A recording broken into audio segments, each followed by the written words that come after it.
Bueno, dende Marea seguimos a pensar, despois da explicación da señora conselleira, que estes orzamentos non representan nin van chegar a cubrir as necesidades do que precisa o noso agro e a nosa gandería. Pensamos que necesitamos un marco galego de negociación que permita chegar a acordos entre todas as partes e que teña como objetivo conseguir que os prezos percibidos polo sector produtor cubran os custos de produción. Nos comentou a señora conselleira os pasos o que se leva avanzado no tema do leite, pero pensamos que é totalmente insuficiente. Temos que potenciar o peche dos ciclos produtivos no noso país, impedindo que as nosas producións emigren sin xerar valor acrecentado no país. Temos que promover e fomentar os círculos curtos de comercialización, distribución e consumo, como forma de garantir produtos de calidade ao tempo que se contribúe ao tan necesario aforro enerxético. Fomentar a economía do social, rexenerar o cooperativismo e o asociacionismo agrario, diminuíron as partidas este ano. Incentivar a constitución de cooperativa de explotación comunitaria da terra, plan de ordenación dos usos da terra, de orientación de cultivos, tendo como obxectivo a mobilización de terras de cultivo e o fomento correcto de aproveitamento da superficie forraxeira, rematar coa forestación de terras agrarias e recuperar as terras de vocación agraria hoxe forestadas. A ordenación do territorio. Temos que dar un compromiso para evitar a construción de grandes infraestructuras, e non me estou referindo ás navalladas ás que nos referimos sempre nos plenos. Sabemos que hai construcións que hoxe por hoxe son totalmente innecesarias e que se están proxectando no noso país para pasar por medio de figuras de protección. Creo que temos que buscar alternativas a esas vías de comunicación, estou me referindo neste caso a 76 pola Ribeira Sacra. O Goberno galego, en uso das súas plenas competencias, debemos de opornos na súa consellería aos tratados tamén de libre comercio que van a tirar en contra das empresas produtoras e comercializadoras de produtos agrarios galegos.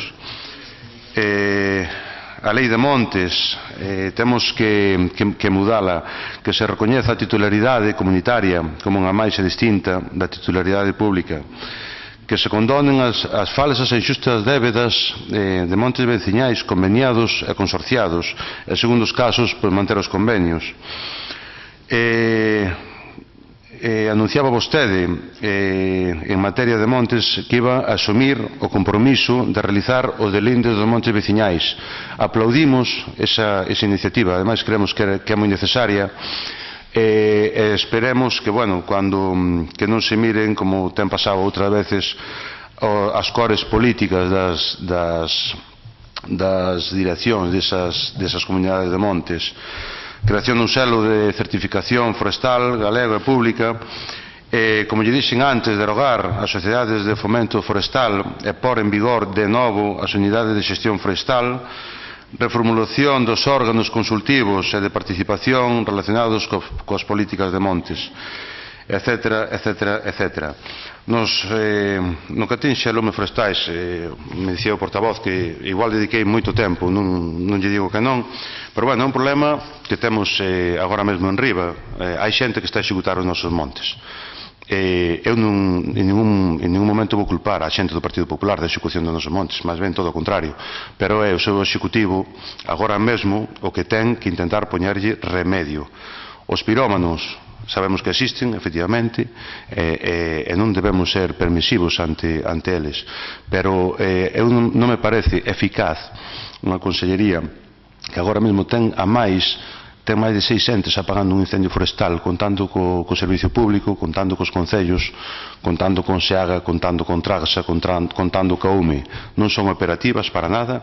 Os xefes de distrito, que son postos de libre designación, postos por vostedes, eles mesmos se queixan moitas veces de que é caótico un director de extinción cando chega un incendio forestal e ten a máis de 6 persoas, a máis de 6 entes traballando nese incendio.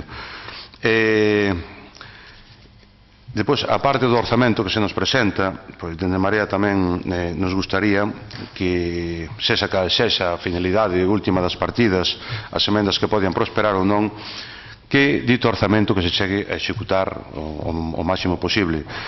Na contabilidade presupuestaria, no crédito no gasto de execución do ano 2015, vemos como quedou por executar o 24%. Se incrementou 114 millóns de euros, é verdade que houve un incremento sobre a partida inicial, pero quedou sen executar un 24%, en ensinanza secundaria e formación profesional, un 60% sen executar, a non nos parece moitísimo.